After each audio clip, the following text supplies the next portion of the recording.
Well, everybody, it's good to be back with you. This is the Reverend Michael Dean Benson. I am the rector of St. Benedict's Anglican Church in Rockwall, Texas, and it's wonderful to be back on the podcast.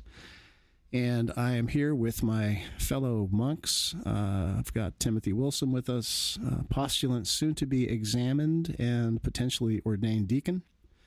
And I've got the Reverend Mark Toombs with me, Redeemer Rockwall, pastor of spiritual formation, etc. And, of course, our assisting priest here at St. Benedict's, the Reverend Michael Keith Templin. Gentlemen. Good afternoon. Good afternoon. Hello. Good to Long be time no see. Yes, good to be with you. So we're going to catch up a little bit before we jump into our discussion topic today, which I didn't prep you on very well, as usual. But first of all, we have an introduction to the Pipe Talk. We have a new jar sitting on the desk, the podcast desk, and I wanted to ask Timothy about this. It looks like it's called Patriot Flake. Timothy, what can you... Now, we're on the eve of Independence Day, so this is July 3rd, which means tomorrow, according to the 1928 prayer book, we will celebrate a feast day for Independence Day, and we'll do that with the service of Holy Communion here at St. Benedict's at 10 o'clock. In fact, the postulant, Timothy Wilson, will be our homilist tomorrow. Timothy, are you prepared? I am as prepared as I'm going to be. Is this your first homily that you've written for Independence Day? Yes, actually. By the way, how did you find this exercise to be? Because how was that? Actually, having preached a number of the feast days, the prayer book makes it a lot easier because we have a collect, we've got readings for Independence Day, we have the epistle that comes out of Deuteronomy, the gospel out of Matthew. So you take all that into consideration and understand where the themes are going and understanding where we are in our cultural moment that I think we're going to be talking about today. Yeah, that's true. So talk to me about this tobacco that you've brought today to share with us. Sure. Well, since we are going to observe Independence Day tomorrow, I selected one called the Patriot Flake, which is it's put out by Dan Tobacco, which is what do we have, a musical? What is this? Germany. Oh, thank you, Mark. Chris Stapleton. Is that Chris Stapleton? Ooh, that's fantastic. Okay, thank you, Mark. Yes, Timothy, please continue. Like that faded it out real quick. So being a patriot, I selected Patriot Flake, which is actually put out by a German company. It's interesting. It's a spicy Virginia flake. It's a pure Virginia blend. Very good. What are you smoking, Michael? Well, I didn't notice the Patriot Flake before I added the Mary Monk to the pipe today. Ah. I mean, it's my go-to. It sits on the table, the podcast table. It really does. I can't say enough good about it. King's Fool. I've recommended this to at least 2 bishops and several presbyters, and all of them have just. Oh, this is King's Fool, isn't it? Oh, I thought it was Mary Monk. Oh, wow. Yes, so you're smoking a King's blend? So this is the same maker though, Drucker and Sons. So they make Mary Monk as well. I didn't see the back of the panel. No King. So the King's Fool, it's an English flake cut. It's really, really. It's got a nice pepper and spice to it. I highly recommend it. Huh? So you're a Tory, huh? No, I'm not a Tory. I'm enjoying a nice Zen 6 milligram peppermint for all of our Zen users. Did you see? I saw an article where a guy on a flight, they made him spit out his Zen pouch. The stewardess, like he couldn't have it on the flight. What? That's weird. That is. I thought that was strange. I understand you can't smoke. Now I grew up. As a kid, we used to fly from Honolulu to Los Angeles because I grew up in Hawaii. And we'd go to the mainland in the summer, and I remember the whole way over there, everybody smoked. It's great. Mm-hmm. Do you remember the days? Did you ever fly when people smoked? No. So, I mean, everybody just sitting in the cabin smoking, and it was weird. I didn't get on an airplane until I was 19 years old. Yeah. My dad drove everywhere. Is that right? Is that right? But I just think my dad got on an airplane until we flew home from Phoenix. I think it was like 20-something. Is that right? Yeah. Well, anyway, Mark, any news with you? How are you doing? How are things going in your world? We're doing well. Summer's been good and getting some stuff done around the house, hanging out with my wife. Okay, good. And Father Templin, anything on your end? No, just got all my big stuff out of the way for the summer, pretty much. Yeah, you've had a busy first part of the summer at the cathedral. Yeah, it's been pretty busy, Mm-hmm. but things are pretty much slowing down until September, I think. Yeah, and that's pretty much Fingers, how it is. Fingers crossed. That's how it is for us. I mean, we've kind of gotten over, I was in Europe for the last couple of weeks, which is why we took off from the podcast. I was over in northern England. I was in York, based in York, and it was there for what we've called the REC 100 Europe Church Planting Conference. So the last 3 years, we've gathered all the planters from the different countries and churches. And so this year, we met in York, England. We had about, I think, 16 guys with us. Pretty much all of them are planting, some with the Free Church of England, some in Serbia, Croatia, Holland, Germany. And it was a really, really great trip. And that's a good segue into really what I want to talk about today. So when we were putting the planning together for this church planning intensive this week that we had in York, I had come across a video on YouTube of a guy being interviewed. I was searching for church planting in post-modernity, church planting and modernity. Excuse me. And I came across this video, and this guy named Stefan Paas, and he's being interviewed by a guy, and I was just fascinated.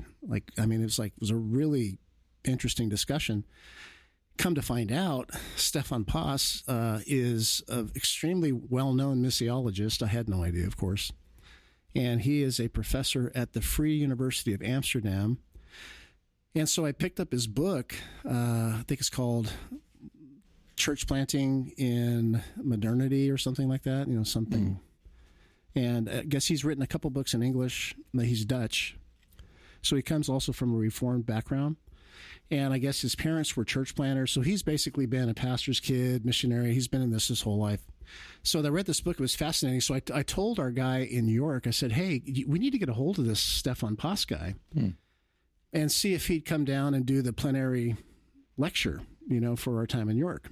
And lo and behold, he was able to do that. Come to find out, he's been on Tim Keller's podcast. He's spoken at all kinds of global mission. I had no idea because I'm unaware of anything having to do with missions and church planting. But anyway, it was great and really, really great to spend some time with him. So long story short, his latest book in English is called Pilgrims and Priests. And he's basically developing this spirituality, a missional spirituality is what he calls it, for kind of what the disposition of the church should be in the cultural moment that it finds itself, in particular in, secular Europe. And he's talking about, kind of being priest to the people, but also the church is in exile, right? And he develops these themes out of the Old Testament. In that book, as I was reading through that, I started recognizing that he was bringing in things like the monastic ethos, sacrament, ordered prayer, liturgical spirituality. Throughout this book, he was developing these themes and saying, these are the sorts of things that the moment needs to reach people in the culture. Now, he's not an Anglican, he's not Roman Catholic, but he has identified that basically what we've inherited as traditional Anglicans, liturgy, spirituality, etc., is kind of like we're armed to meet the cultural moment. In fact, he said in a conversation I had with him over dinner, he's like, you guys, for some reason, he said, this is your time. Like, you guys are particularly poised to reach the culture. And that really kind of like was a little jarring for me. But then I'm seeing it in his book. So let me read you a couple of quotes. And then I want to ask the question. So this is what he's talking about in his book. He's saying, here's a quote, Christian faith in a secular culture is threatened much more by technological emptiness and by liturgies of consumerism and commoditization. Okay? Another quote, from a purely sociological point of view, it is highly doubtful that serious Christian faith can flourish in a secular culture without being embedded in a firm community, spiritual practices, and get this, and a liturgical tradition. Next quote. To the spiritual exile also belongs renewed attention to sacramentality. With this, I mean that God is not only manifest in words, but also images, matter, symbols, and bodily actions. In a culture where God and the Bible are no longer the self-evident center of society, it is sometimes hard to notice God's presence. Think about that. I mean, that we can maybe come back to that. That's huge. And then finally, the liturgy plays an important role precisely because of its ordering of space and time from a different sense of reality. Common worship is a central act of witness because, like no other practice, it shows who has priority. Now, this is not coming from an Anglican. It's not coming from an Eastern Orthodox or a Roman. Church of Christ. It's not coming from the Church of Christ. It's not coming from even from Pentecostalism. So my question to you guys that I want to kick around is he right? Is classical prayer book, spiritual, Anglican, Reformed, Catholic Anglicanism, whatever we call it, are we particularly suited to meet this cultural moment to reach people with the gospel? I think so. I think he's very perceptive. Okay, Timothy, jump in there. Because if you think about it, the way we meet as he calls it, the cultural moment. And I've not read his book. What was the name of the book? Yeah, Pilgrims and Priests, and I'll put a link to it in the post. The way we meet the cultural moment is by transcending it. Ooh. Meaning? Because we, of course, we are denizens of our time. We're not outside of our culture looking in. We're within. But we live in a postmodern culture, and its relative principles pervade just about everything. So Anglicanism, especially with an incarnational view in theology, sacramental theology, roots everything from personal identity, national identity, but particularly the identity of the body of Christ, whereas the post-cultural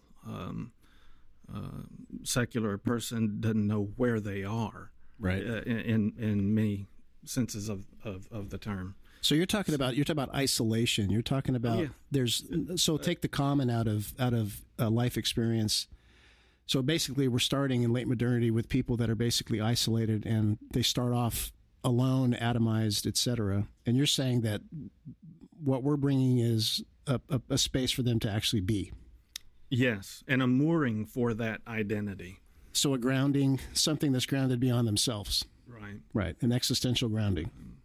And within that, of course, is he brought up basically mediated grace. Yep. The matters of matter matters. Right. And how we worship. So how Anglicans believe, and we can discuss it. According to that quote, mediated grace is I think another draw for people to locate themselves within this culture and come to Christ in a very meaningful way and understand how they are going to be in union with Him. Mm-hmm. Otherwise, the relative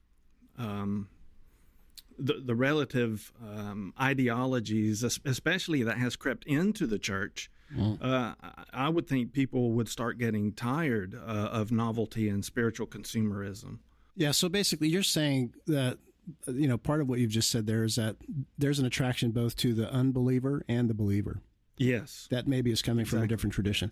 So, Michael, do you have any thoughts? Yeah. Just initial thoughts. Maybe he's right. Maybe who's right? I mean, not to be a naysayer, but I mean, our parents, our grandparents, our great grandparents, our great great grandparents, and Europe and the United States were overwhelmingly liturgical sacramental Christians, and yet their history is secularism. So I don't know. Right. So how would you? I don't think any of that safeguards you if you lose the gospel. No, absolutely not. So, point taken. But I do think it's right. I think that's the right impulse that we maintain those things, or I wouldn't be an Anglican. Right. But why do you think he thinks that those things are attractional? I don't know. Maybe because he's not an Anglican. Right. But what do you think he's saying? Well, I mean, when we talked to Brad East and you know, several of my friends, I mean, there's a draw to these outward things. Most of those people are already really devout Christians, though, right? And so they want to strengthen their faith. They think those are more tangible ways to do so, to set themselves in liturgical time, the sacraments, all of those sort of things, right? And rightfully so, right?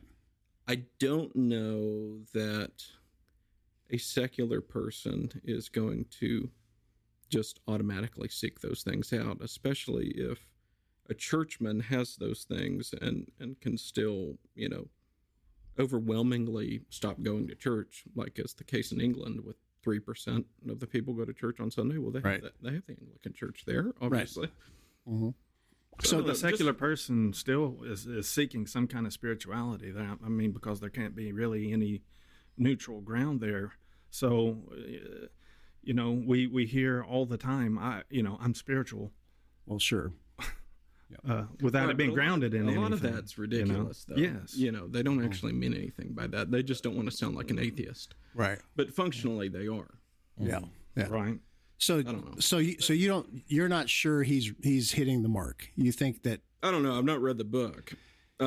So, I mean, he could very well be. I just think the gospel has to be the preeminent thing that draws us to Christ. Right. And everything else is good, functional. It does its thing. It's spirituality is a great thing, but if the soul is not converted, then it's just fancy paint. Right. And I think part of this on a broken house. Yeah, because I think part of what he's talking about is he seems to think that a liturgical tradition like ours is and he's probably not even thinking about specific liturgical traditions because I'm sure he's aware of all the different parts of the church. But what he's seeing and what he's observing and he's saying is the way in, the inroad into secular Europe, he says, has sacramental and liturgical elements to it. That's the point that we're kicking around. Well, yeah, and that's because traditional faith in Europe was liturgical and sacramental. Yeah, but do you think, because you see like the wave of evangelical modern worship that has gone through Europe as well, but he's saying that a return to those things is what's attracting. He says that's what people are being attracted to. That's what he's seeing over there. So, I don't know. What do you think? Well, I'd definitely like to read the book and get some more insight into his way of thinking. And kind of where Father Michael is, I want to suspend judgment for a moment because I think about a line from the Apostle Paul to Timothy where he warns about people who have a form of godliness but deny its power.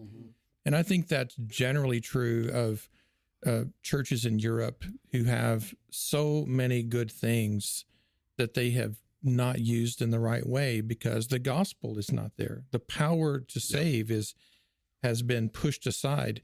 So, you'll still have royal weddings and all of the the liturgies that go with. We've got the architecture. Yeah, all of that. All those beautiful and things. It is beautiful, and I think everyone is drawn to it in many ways, and there's a sense of transcendence that comes with it. But it's all useless. It's all vain if people don't believe the gospel. Right. And so I'm still on that side of I would rather have the gospel if it meant not having those things than have all those things without the gospel. But there is a way to have both. And I think a healthy a healthy view of the gospel, healthy faith in the gospel of Jesus Christ does produce a certain kind of fruit when it comes to worship and spirituality that is evidenced in something like the prayer book. Historically, that's what the church has done. As the church has matured, it hasn't gotten looser around the edges, and it hasn't gotten more chaotic. It's gotten more orderly and decent, and helped develop these kinds of things that are, should be very helpful to us. Right. But if people give up on following Jesus and bearing the cross, then what's the point of the rest of it? Right. I do wonder, though, so having said that, I do wonder, because we see younger people, sort of a resurgence of younger people taking an interest in the more historic churches. And that could be just a reaction to their fathers and grandfathers who kind of led them down this weird path of, to each his own, everybody gets to be religious or spiritual, but not religious. Right. And they've seen what the fog machines and the light kits and at the movies can do to a people, how it can just utterly gut them. And I think they're tired of it. So what are they doing? They're not trying to reinvent the wheel. They're saying, hey, what did we leave behind? So let's go find that. Yeah, I think you guys are, I mean, I think you're spot on. And I think what he's trying to point out is the missional tip of the spear. Like, what is it that's going to actually engage people, or what are people more likely to gravitate towards in terms of interest? Now, I mentioned to you guys, I don't know if I shared an article with you guys. You remember that article I shared by a woman named Lamorna Ash? And it was an article where she was seeing if she could become a Christian in a year. Do you remember that article? I don't remember. Maybe I didn't share it with you. Anyway, she ended up writing a book, but she's like a young 30-something writer in England, not a believer, and two of her good friends who she never thought would convert to Christianity converted radically, two guys. And it made her wonder, well, I wonder if I could become a Christian in a year. So she starts going to all these different church meetings, church services, and she goes to every type of tradition, Evangelical Church of England, Quaker, you name it. And then she starts going to some conferences, spiritual retreats, and she ends up going to the island of Iona and goes to the Abbey. And the article is about this section of her book. And basically, the thing that begins to turn in her own journey is basically being in the liturgy, the hours, the daily offices. And then being in community within a monastic setting, and then they're out working in the garden together, and then the daily rhythm of prayers. And it's just this beautiful article. And it's just, to me, it really gave this peek into how what we have, if we use it well and steward it with the power of the Spirit, it really can kind of break through that late modern, defense of skepticism and just apathy. And it's a wonderful story. So my what I wanted to ask you guys is, in that vein, I mean, what do we have, or do you think we have things? What do we have? I mean, the gospel, but in our tradition, our aesthetic, our spirituality, what do we have that might be able to meet the cultural moment that we're in? Now, I know we're in the United States. It's different than Europe. But what are your thoughts on that when you think about who we are as classical prayer book Anglicans? What do we have? How are we able to meet the moment as Stefan Poss seems to think we can? Anybody want to go first? Well, I think Father Michael mentioned that there is something attractive to people who already have faith. And we do see that. We do see people that, have put faith in Christ, and they want to mature, they want to grow. And I do think they find a lot of help in the structure, the order, the decency that comes with prayer book spirituality. It anchors people in a way that, throwing someone out on their own and saying, okay, you go figure out how to follow Jesus or go figure out how to pray, that can be a very frustrating experience. And it can also lead a person to think or feel that, well, it's up to me to make it up, to make up a rule of life. Right. They wouldn't call it a rule, but to make up the way forward. And it can be terribly frustrating because you feel like you're on your own. There's a sense of isolation, and it's just me and Jesus, and I'm not getting very far. Well, and it's one more thing that a person takes upon themselves to self-flourish. Yeah. So they're probably already living under this paradigm where I've got to make my own happiness. I've got to make my own production towards success. So now and spirituality falls into that as well. Yeah, and what happens is that's just reinforced individualism, which is all over our culture. But now it's up to me to figure this out. And then you end up, as a friend of mine would say, you end up praying I and me and I and me. But maturity is when you gather with the church and you're using the prayer book, you begin to pray we and us. Mm-hmm. And suddenly I'm not alone in this. I might be by myself in my chair this morning doing my prayers, but I'm not alone because I know that 3 and 4 other brothers and sisters are doing the same thing today. And so in spirit, we are one. Christ is with us. And that can be, such a buoy to the faith to know that I'm not alone in that.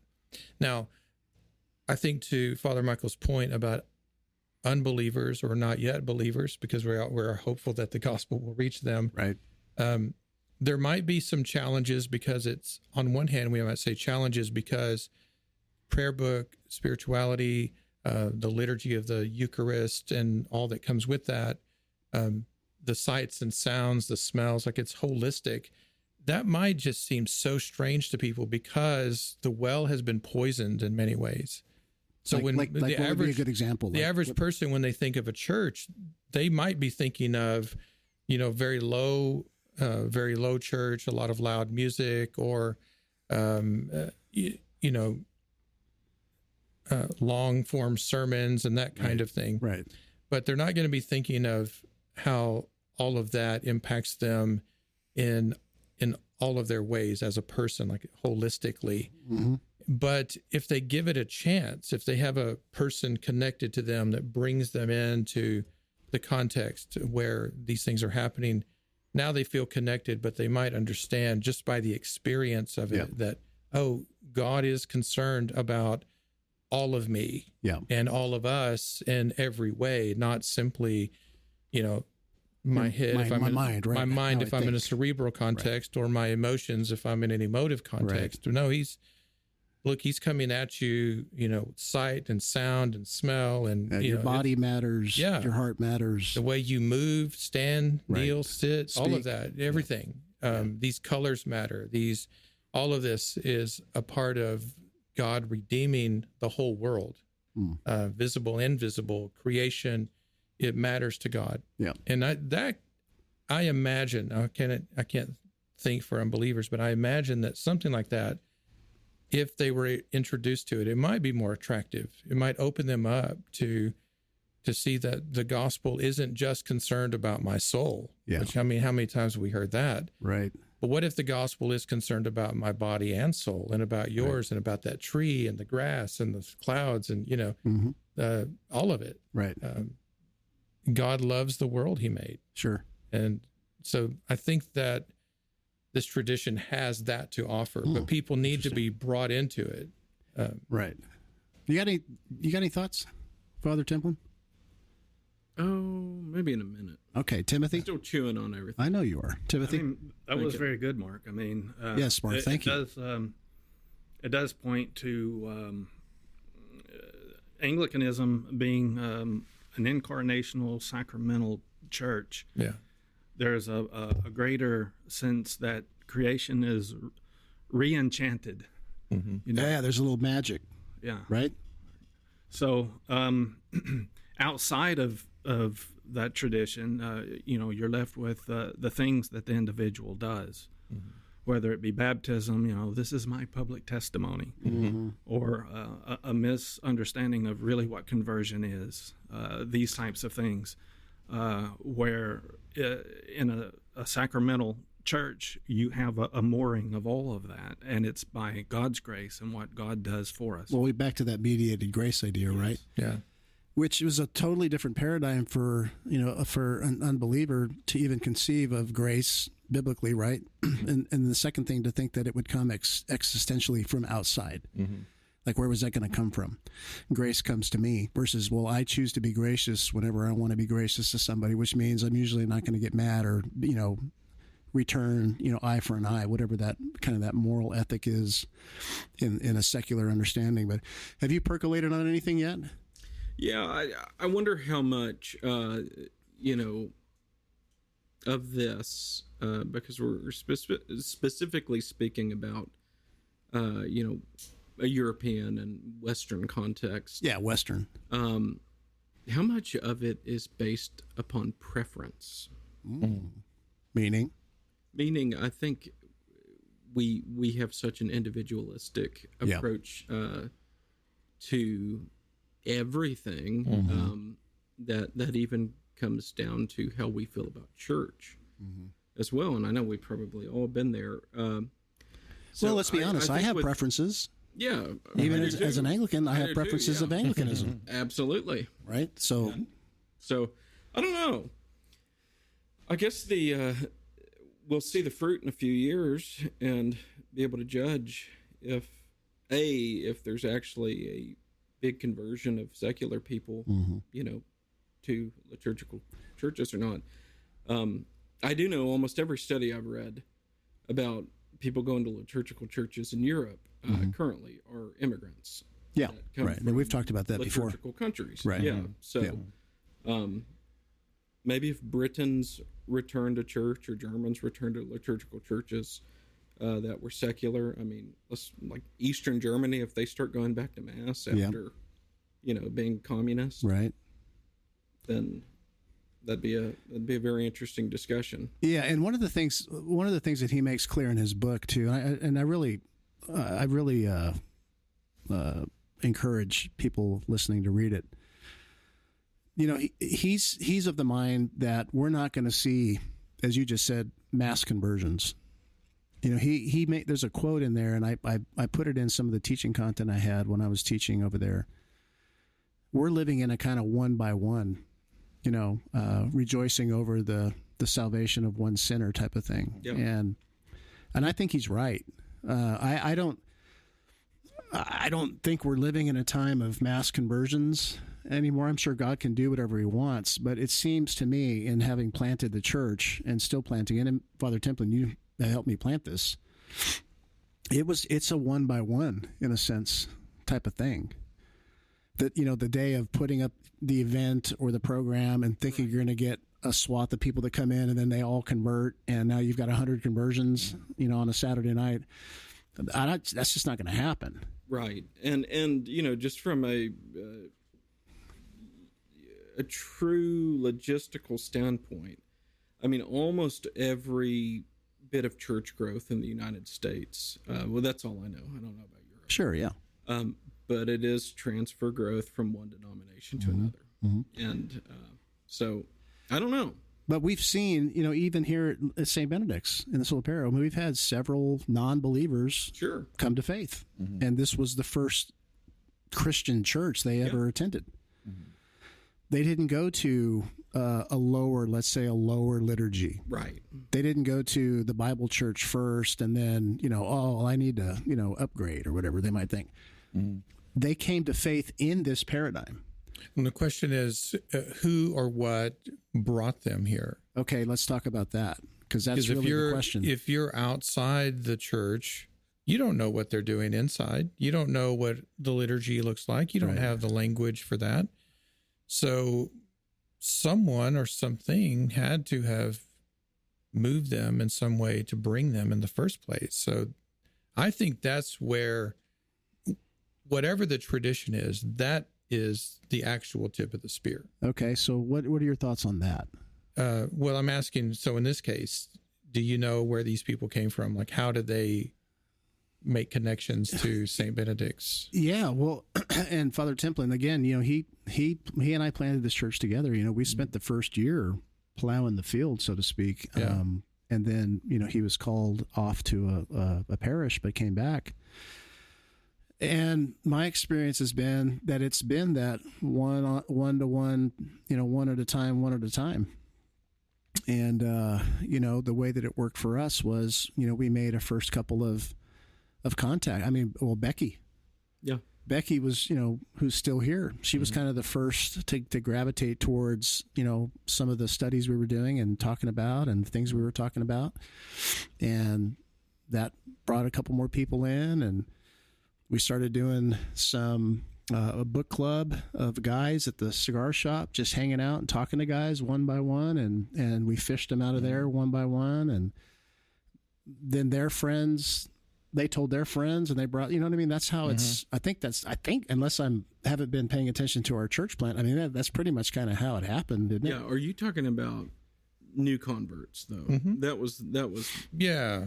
Well, it works for all of them, but specifically new converts. Yeah, because in a sense, everybody's converting in one sense. Right, but not to Christianity. Right, but there is a conversion that's happening, right? If you're coming from a non-Anglican tradition or a non-Catholic tradition, there's a journey of conversion that moves from the Christianity that you are a part of to now becoming an Anglican, and confirmation and moving sacramentally through those things and becoming an Anglican. And there's a journey of belonging to believing for the non-Christian. So the non-Christians pretty much came through friendships, and they started hanging around things that we were doing. And it was that belonging within the community and friendships, fire pit, barbecue, and again, cigar shop talk, whatever. And those people then they start coming to morning prayer, because the conversation along the way said, let's talk about spiritual things. You get to know people. Within a year, I'll take one of our young men. Within a year, he's at the Easter Vigil getting baptized. He wasn't a believer. Same thing for another woman. It was very similar. Came into the church through classical education, through schooling here. Got to know people in the parish just by interacting, and friendships formed. They saw how we treated them and the relationships, and next thing you know, they're coming to church. And then this Easter, she was baptized. Yeah. So it's interesting how this feels like a fresh idea, but it goes all the way to back to even St. Patrick and the way he and his cohort would go in and be a part of the culture, but not adapting to the whims of culture. Yeah. In other words, when people came to them and was in service with them, automatically they saw, okay, so now I can identify where I am in relation to God, right? Apart from where culture is telling me, I am, right. And I think it's great for today. Again, going back to what I said earlier about being in a postmodern time, it's very fragmented. So people kind of, it's hard enough when, postmodern man tries to self-construct his own identity, much less where he is in time. Sure. And through the liturgical worship, he can then identify where he is in time, and not only in time where he is right now, but salvation history, right? The life of Christ, and where all this is going. Yeah, because Michael, there's there has to be that initial, hey, let's become friends. Sure. But so we talk about this state of liminality, where people are moving from one position or place to another. So a liminal state would be a non-believer journeying into Christianity and baptism. Well, it's got to start somewhere, and you're not gonna meet somebody the first time, and the first few interactions is going to be, let's talk about spiritual things. But the space has to be created along the way through friendship and invitations to be around and belong, to where they get to a point where they actually feel comfortable asking those questions. Yeah. But here's the thing. Most of the people that wind up coming to a place like ours, there was something there, that there was something burning that they needed an answer to, or there was a problem. Maybe the best way to say it is they're unsettled. So if somebody's just happy-go-lucky, they don't perceive any issues, they love everything's great, it's hard, I think, to get those people. Yeah. Whether they're Christians or non-Christians.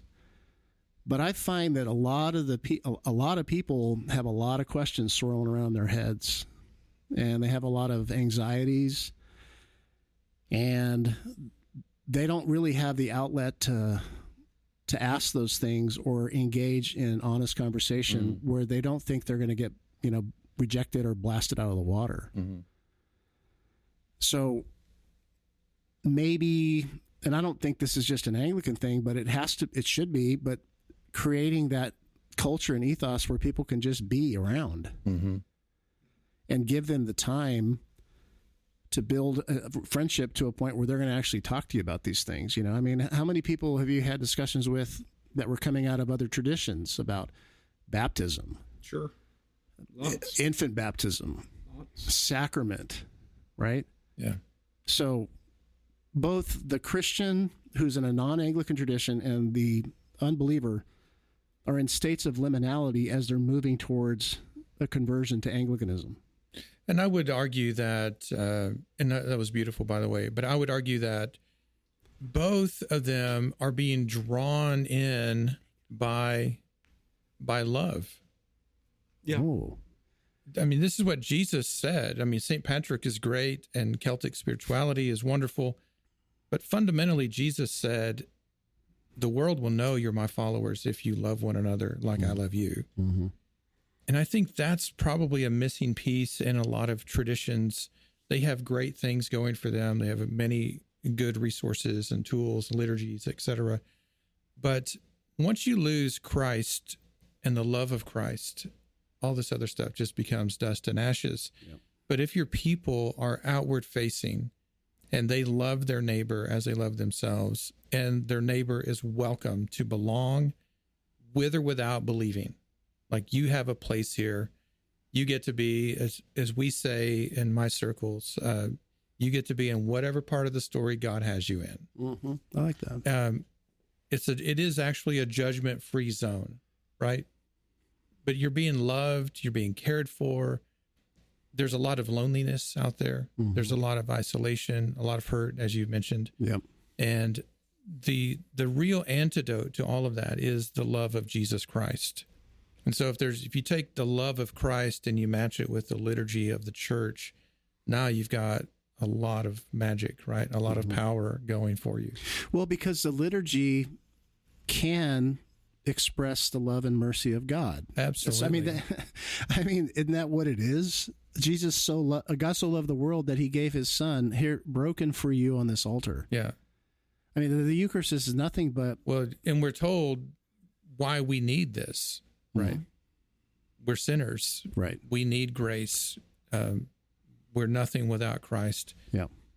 And it's sacramentally, the evidence for God's love is right in front of us. It's right. It's tangible in the bread and the wine. Yeah. I would say that's why St. Patrick was successful, because he went to a people that enslaved him, actually. And it was because of his love for them. Yeah. Yeah. They understood that because he exuded the love, and they were attracted to that, and forgiveness, right? Yes, and forgiveness, and they listened to what he had to say, and eventually become a part of it. Yeah. And I think people are sad. I think there's a sorrow that all of us, that resides in all of us because of the fall, and we're trying to find consolation in so many different ways. This is why I think we're such an activity-based society, why we're so restless, is because we're constantly doing things to alleviate the reality of being sad. And now if you're an unbeliever, anesthetized. I like to use anesthetized. It's kind of a Radiohead feel when you say anesthetized. Doesn't it? Isn't it? I love that. Anesthetized to the soul. And so if you are the architect of your life, happiness. So I'm gonna create a life that makes me happy and fulfilled. And every time I fail, I'm reminded that I'm incapable of actually making myself happy. What do you think that does to a person? And where do people find consolation? If I'm the one architecting happiness and I can't attain it, how in the world am I going to console myself? So put yourself in that person's position. And the only true consolation comes from the gospel of Christ. It comes from Jesus. Come unto me, all who are weary, and I'll refresh you. So this ministry of consolation, that first is probably expressed through Christian friendship, right? So you guys you've all had the friend, get to know them, and there comes that moment in time where their life falls apart, or they've been holding on to this thing, but you didn't even know it. And then that one time you have breakfast, they share it. Because you've gained that opportunity. And that's the moment, the first breaking through of that imminent frame, as Taylor calls it, that person that we put up, to speak the consolation of Christ. And they start to realize that peace and comfort can actually come from outside of themselves.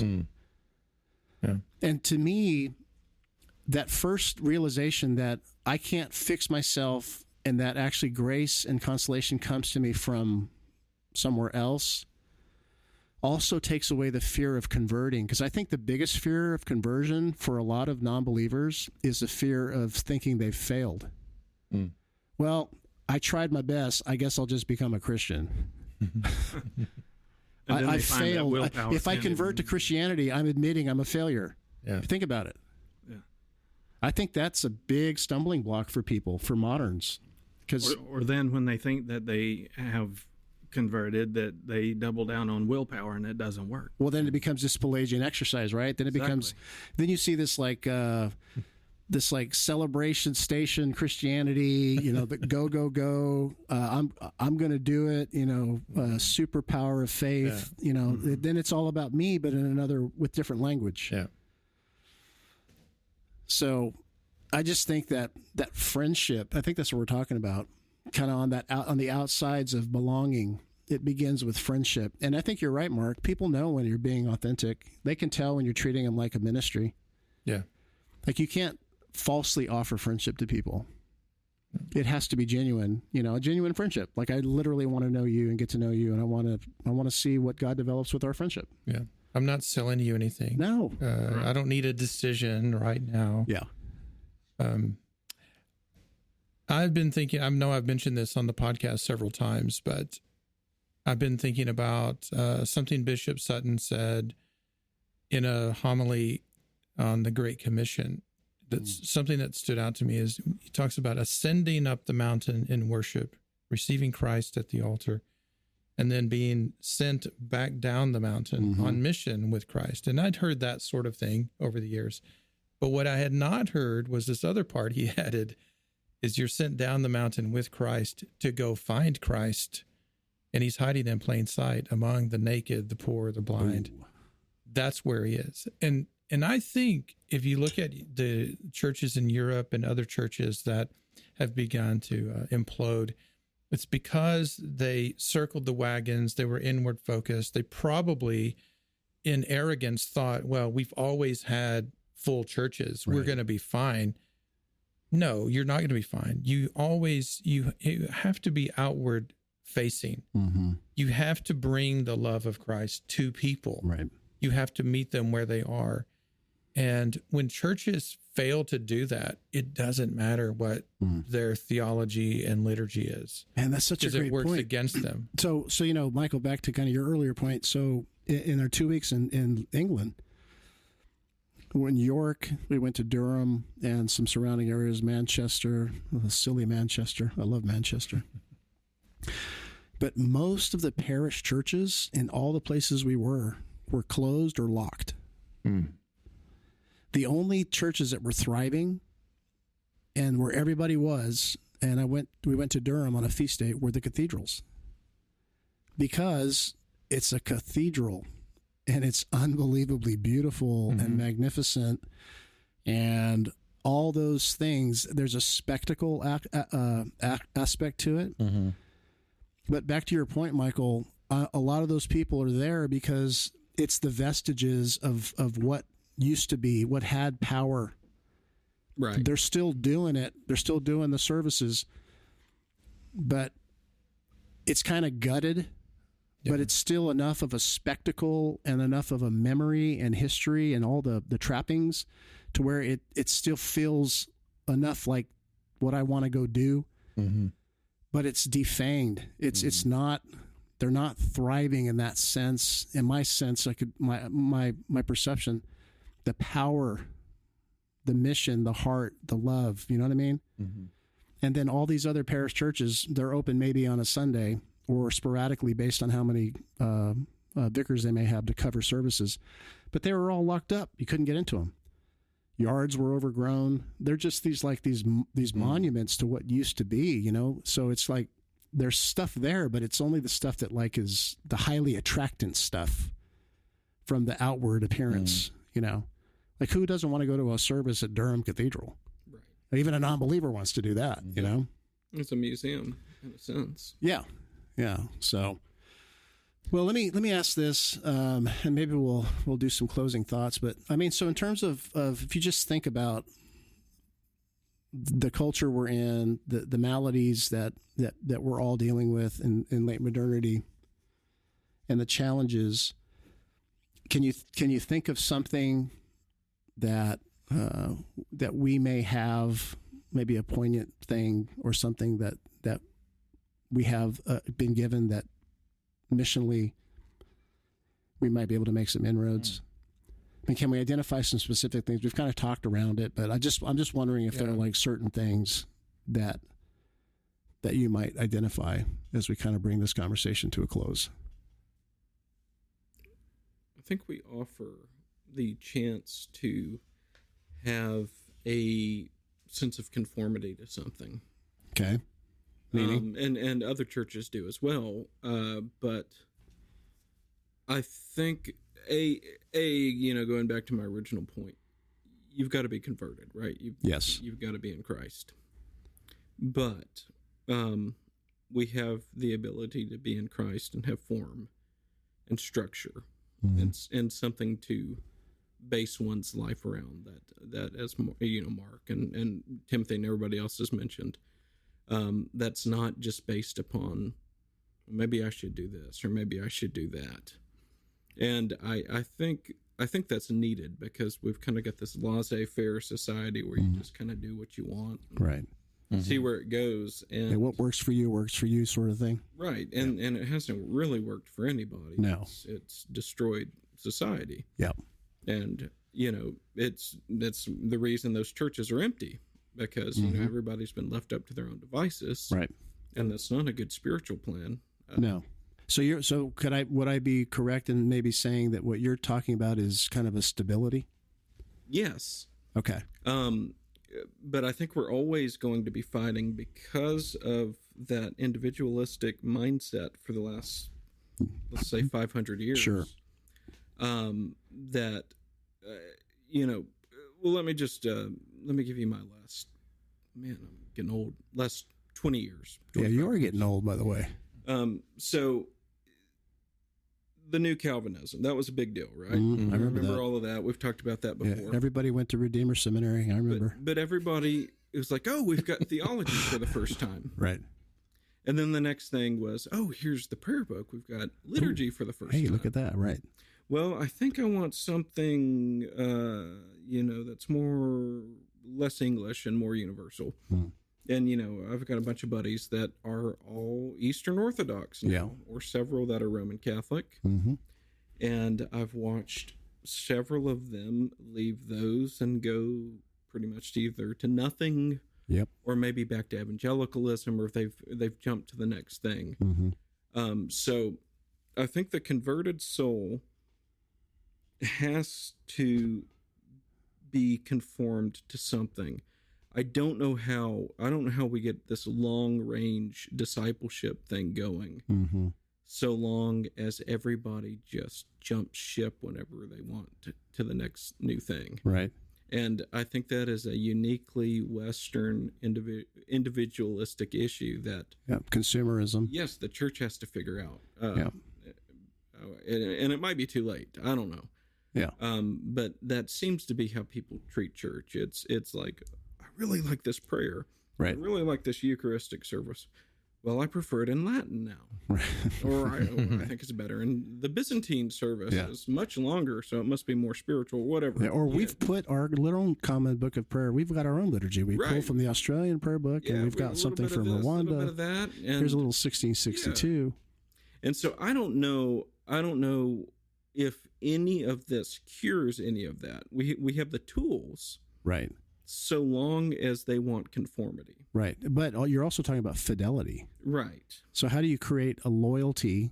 I think that goes back to what Mark said, and it's love.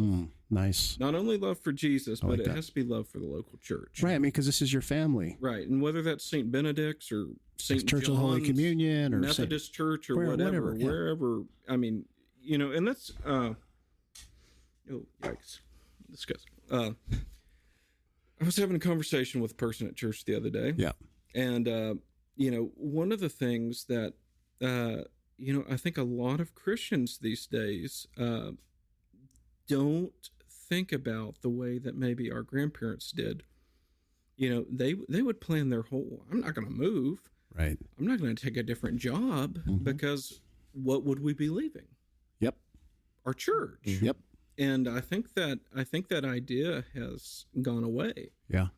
And people are far more flexible, and they're far less tied to things that they were in the past. And I think you're exactly right. But love, if they have the love of Christ and the love of the body of Christ in that place, whatever it might be, I think that's the thing that ultimately is going to tie them. Yeah, fidelity. It's like, well, I can read this book, and that's really compelling, but this place really loves me well. Right, and I love people. Yeah, and I love the people here. Yes. Yeah, and so. Yeah, no, I think you're exact. That, I mean, you're spot, and I do think that we can help by actually casting that vision often for people. And then we've got really good tools. We've got the prayer book. We've got great theology, all of those sort of things that reinforce all of that. And what I've found, and maybe you've found the same thing, when I cast that vision in our parish for like intergenerational, like, hey, imagine you and your grandkids and their kids were worshiping here.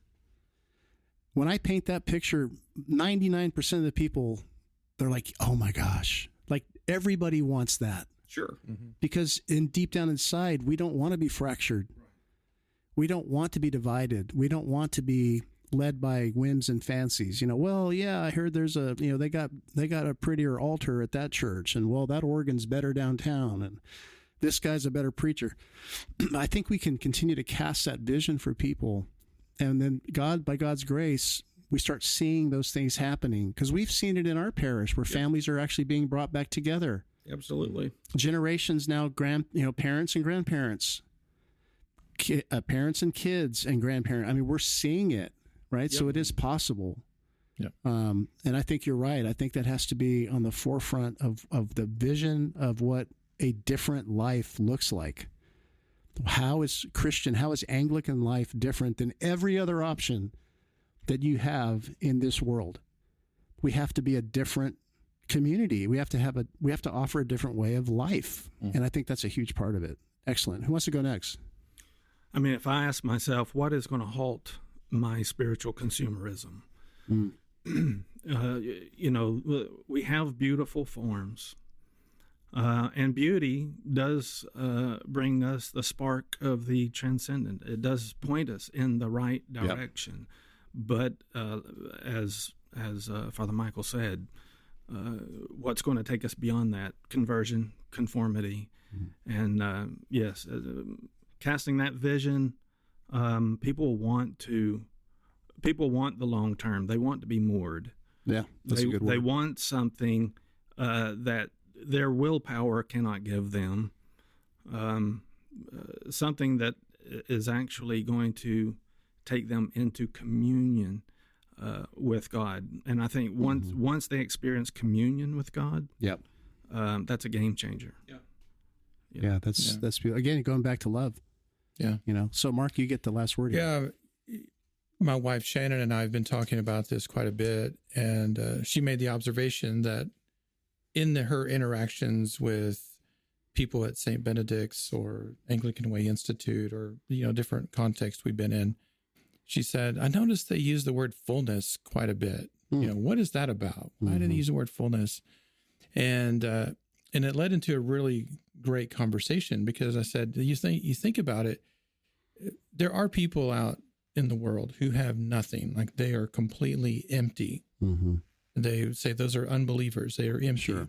Then you have believers who aren't completely empty. They have something, but they also feel like something's missing. Yeah. And then you come into a place where they're talking about fullness. It's not patting themselves on the back, but saying we have the fullness of what the church has handed down to us. Right. We have a more complete life and doctrine, a more complete approach to life. And so you're being invited into that, not to be a casual observer, but to be a participant. Right. And I think you could look to the Eucharist and say that's ground zero, because there you have participation in the body and blood of Christ, but it's also transformative. So there's something transformative about that. And then that comes over into daily life. Yeah. So Wednesday, I'm still participating in the body and blood of Christ. I'm still being transformed in his image. And that's where, getting back to this language of conversion, we are being changed, right? It's ever increasing glory. So there is this idea of, we haven't arrived yet. There's something called Jesus who's still out here saying we're going to be shaped into his image and likeness. And I think when you have a parish and you have priests and ministers that are thinking in those terms, you're inviting someone into something completely different than the busyness of this local congregation. And look at all the activities we have and programs. No, it goes way beyond that. Yeah, and when you, and I like that. And so, let's say you're in another tradition that maybe we would say has something good. You can say there are gradations of good. So just because you may not have the fullness of the church, that doesn't mean what you're doing is bad. Right. It's just there's gooder. Do you know what I mean? So this idea, so we're not speaking down or criticizing things. We're saying, if you knew there was a second course to the meal that was on the other side of the menu, wouldn't you want it? Right. Yeah. The first course is good, but do you know if you flip the menu over, there's a whole other course that you get as well. Yeah. That's applying the fourfold sense of Scripture to our daily life. Well, I like that. So, you've got the forms, the rituals, everything in the plain and literal sense. And then you got the deeper meaning. Right, the spiritual sense. Then you've got the moral vision of the prayer book lived out. Right, holiness. And then we know where we're going. Right, that's right, we're going to Christ. That's right. Wow. Timothy, that was great. You're going to do well on your exam, by the way. So I think gradations of good, but if there's a fullness that you become aware of, why wouldn't you enter into that? And I think you hit the nail on the head, Mark. The fullness of the church on earth is the Eucharist. Like, without the Eucharist, you don't have the fullness of the church. You've got something, but without a participation in the body and blood of Christ, in this mysterious union that happens with him on earth, that's as full as it gets for us until we behold him with our eyes and hold him in our arms in the beatific vision. Without that, without the sacrament, you've got something good, but there's gooder, right? Well, it's participatory, but it's also preparatory, isn't it? Yeah. I mean, it's preparing us for something, and that's what I think is missing in a lot of places. I mean, certainly unbelievers don't have that, but if they were invited into that to see there's a place for you here. I mean, I love what Pastor Zach says. There's a place for you here because there is a place for you in the heart of God. Oh, I like that. It's a beautiful, I love that sentiment. Wow. And people need to know that, right? Yeah. That's belonging before believing. But why would I want to belong? Well, because God loves you. Right. And these people love you. Right. And that ain't chopped chicken liver, I can still remember the first Jack in the Box tacos I ate when I was a kid. Oh, and I was great. like, oh man, I was like, it doesn't get any There's better than nothing this. better than There's that. nothing better than this. That first Allsup's And burrito. then today we ate at Tio Mon, and you're like 1,000 miles away wait a from minute. Jack in the Box tacos. There's something better here. And I think there's still room in my life for Jack in the Box tacos, Sure. but they're not the best tacos. No. Well, Also, it's burritos on the other. okay. Well, true. the fact that we're talking think about they'll Mexican sponsor food us. means it's time to end this podcast. So I want to thank my friends here. Good discussion. Good to be back with you guys around the podcast table. And I'm looking forward to another lively conversation next week. And I want to wish everybody a happy Independence Day. We give thanks to God for this country. And we should all be praying for it and thanking him for it, and praying for those in authority, our government, praying also for our civil institutions, for the church, all the things that make this country great. And until the next time, may God bless you, and we'll see you next time on Everyday Monks.